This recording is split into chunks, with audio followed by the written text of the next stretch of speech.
Ish, aku geram lah dengan diorang tu. Tahu tak, waktu rehat tadi, aku dengan Dini kena tolak tau dengan diorang. Lepas tu, diorang tak minta maaf. Diorang fikir diorang ni siapa Ya ke? Geramnya aku. Hari tu, aku pergi audition tadi. Aku datang tak dapat.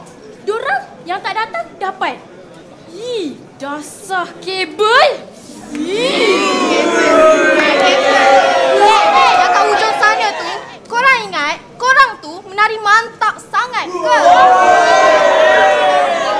Tak apalah semua, biarlah dia buat kita. Jangan kita buat kat diorang. Lagipun kita dah selahkan bakat kita. Kita tunjukkan bakat kita. Siapa diorang yang suka kita kan? Tak apa, kita buat je apa yang kita boleh, okey?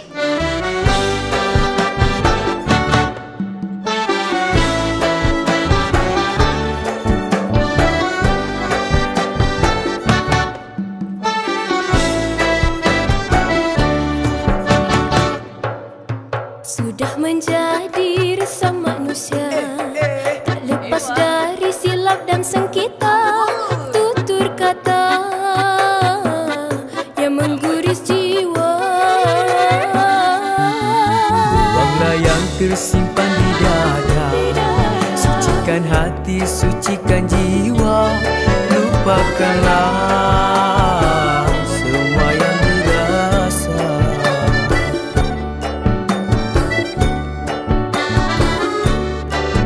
Ramadan pergi meninggalkan kita, Begitu juga keberkatannya.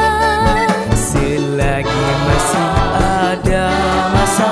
Berbaiklah sesama kita. Bergema takbir di hari kemenangan, mengukirkan senyuman, ulurkan tangan dengan keikhlasan, terpadam semua kesalahan. Di hari mulia mari bersalam-salaman, memohon kemaafan. Ikhlaskan hati, mohon pada Tuhan. Semoga kita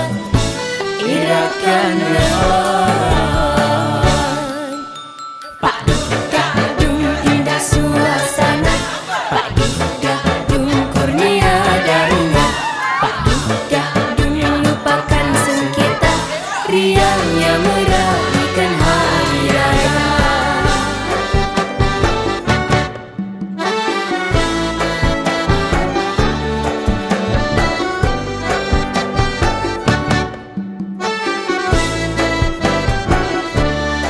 Ramadan pergi meninggalkan kita, begitu juga keberkatannya. Selagi masih ada masa, berbaiklah sesama kita. Bergema takbir di hari kemenangan, mengukirkan senyuman, Hulurkan tangan dengan keikhlasan, terpadam semua kesalahan. di hari mulia mari bersalam-salaman, memohon kemaafan. Ikhlaskan hati, Mohon pada Tuhan. semoga kita eratkan